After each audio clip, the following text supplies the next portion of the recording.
Action. How you doing today? Anyway, while I was at my jeweler guy's shop, guy come in and he had a 93S Morgan dollar graded. It's only graded good 4, but because it's such a rare coin, it's one of those ones that you don't see very often. In fact, I don't think I've ever seen one before in my life. So I asked him if I could look at it and hold it. The guy trying to sell it, that is. He said, sure. So I looked at it. It was graded by NGC, and it was a nice looking coin for a good 4 Morgan dollar, but you don't see him too often.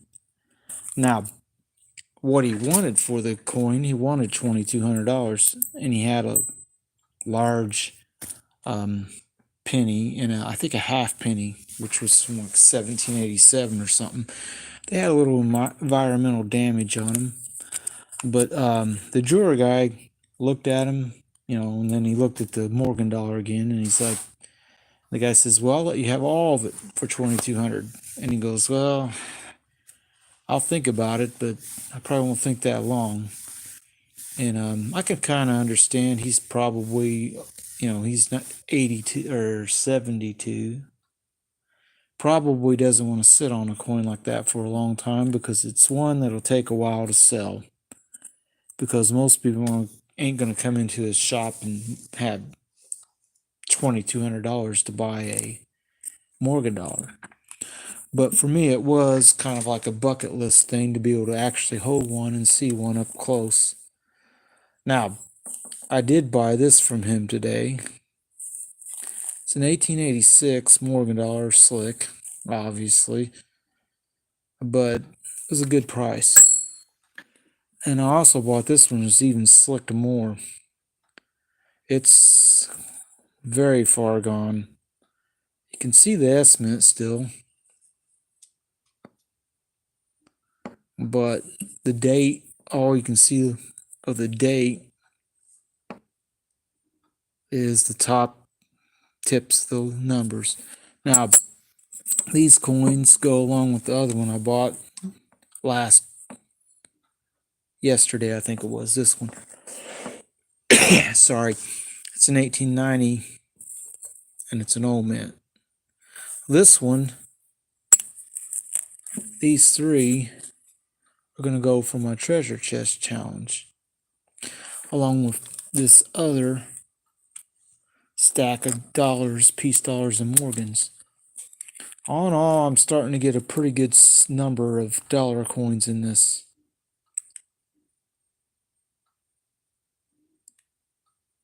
There's $13 coins.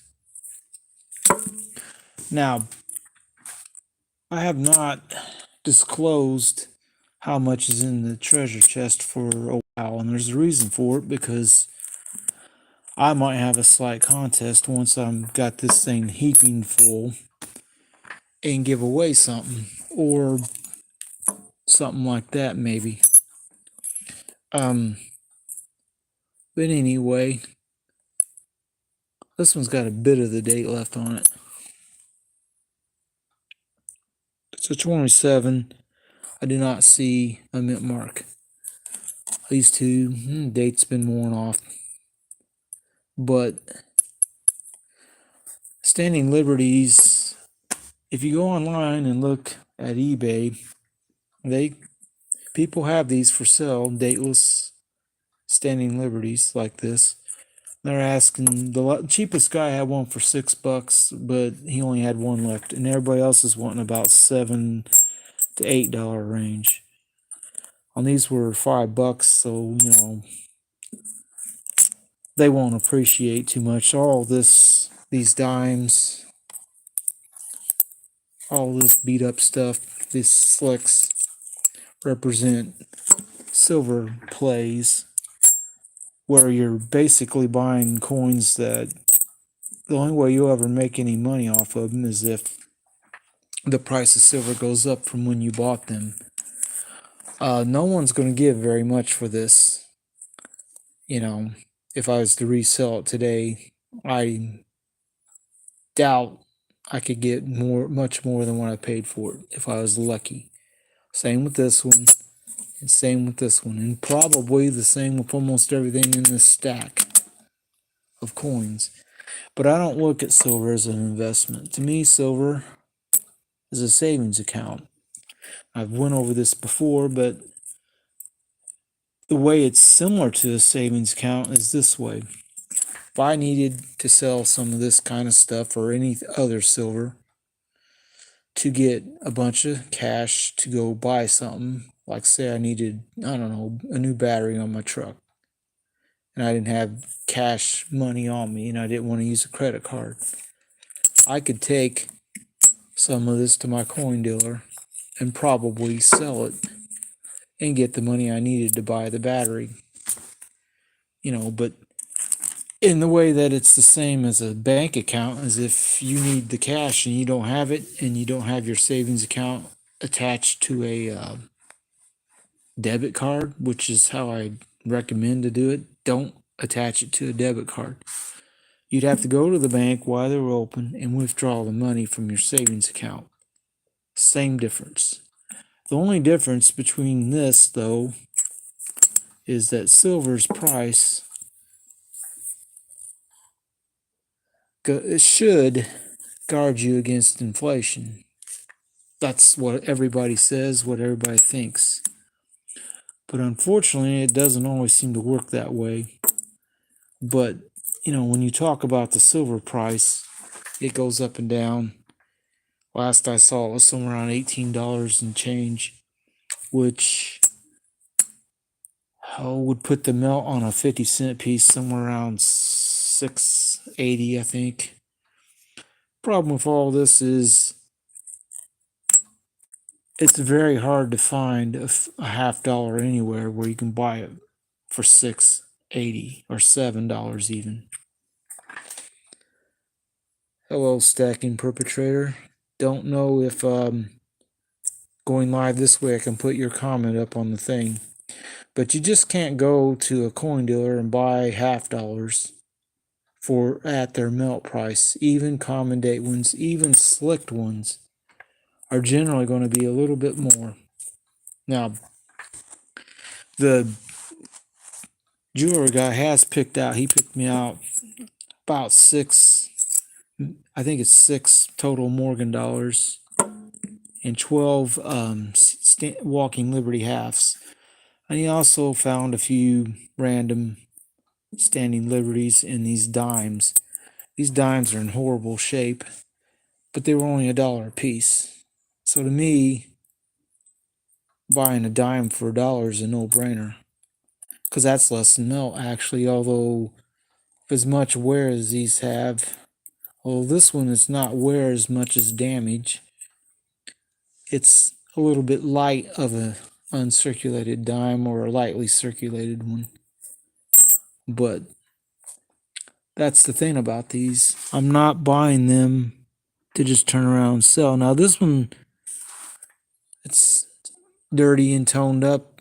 Might have been in the ground for a while, but that looks like a 1-9 part of a 1.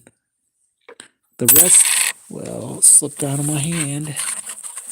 The rest of this is so worn out, I can't make out what that next number is. I can't see enough of it to tell. I don't know if this thing will hold the focus long enough. This way it will. I don't know why it does better through this loop than what it does if I just hold the coin here and try to get it to focus. Because it gets the focus and then it goes out. And it gets the focus again. And then it goes out again. I wish I'd release an update for this camera system, so maybe that won't happen. But anyway, that's what I wanted to talk about. If you're buying slicks, oftentimes they'll be cheap. You'll want them to be cheap because you can't resell them for much more than whatever their melt is in silver. So the only way you really make any money with a slick is if you buy it when silver's cheap and you can get the coin cheaper, and then when silver goes up, you sell them. Then that's the play with slicks. There's no other real play to them because they're just basically pieces of silver at this point. There's so much wear on these. I mean, they are Morgan dollars, but there's so much wear on them. They're not going to be worth anything other than their weight in silver, basically. And that's kind of, like I said, the way with most of these slick coins I got. They're just silver plays. And the only way you make money is you buy them when they're cheap and you sell them when silver's higher, and people will be willing to pay you more for the silver. Because these are basically like stacking silver as cheap as you can, constitutional anyway. Because sometimes, if you're lucky, you can get slicks for right at melt, or even a touch below melt. If you can get them below melt, then you've pretty well scored. Now, I'm going to go to my other coin dealer tomorrow, and I'm not looking for slicks there tomorrow. I'm hoping he's got some seated Liberty dimes, quarters, something, or maybe a bust $50 or something. Anything that's premium. Because he said he was going to have some more stuff this weekend than what he had last weekend. He had some good stuff there, but he bought a huge collection about 3 or 4 weeks ago, and most of the guys that go to the shop have picked over most of that stuff by now, so there's not as much nice stuff left. But that's what I'm looking for. I mean, if he throws out a bag of these kind of Barber Hass for 9 1/4, it's going to be pretty hard not to buy him again.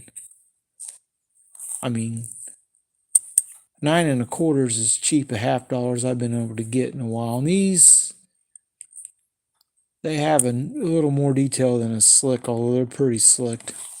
They're starting to lose the rim. They got all the backs of these have this zebra type striping effect on them. I don't know what happened. I think they were glued to something, and the glue and paper caused that. That's all I can think. Maybe it's some kind of corrugated cardboard system. I really don't know what happened to them, but 9 1/4, like I said, is as cheap a $50 I've been able to find. I mean, some of these over here that I bought, these $50, this was 12, but it's a seated Liberty half. And then I got these two a while back, and they were $12. This one's heavily damaged, and this one's just worn some.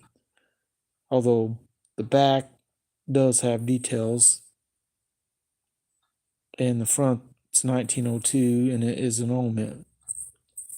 It's not horribly bad. This one's just got damage on it. It's an 05S. It's got a gouge there, and it's on the front too in a couple spots. But it's a 1905 S mint one. So basically, that's my plan for tomorrow, to go there and look for something nice, better than slick. I mean, I'd kind of like to get some more old mint coins. The fact that I got a couple old mint Morgan dollars, even though they're slicked, is kind of cool. 1886. Oh. And this is an 1890 old mint. Now I looked this one up. It's probably about 10 million more minted. I did not look up the 86O because it's just a slick coin, and certainly no mint state coin or nothing. But slicks are the way you can get silver pretty cheap, in constitutional anyway, or junk. It's basically, this is like a grade below any good type coin, at least. Some of these might be AG3, Fair 2, I think is what they call it. Might even grade the 1 or the Poor 0. Not that one probably, but something like this maybe. It's no date and very little detail left. I mean, the top of the wingtips is going away.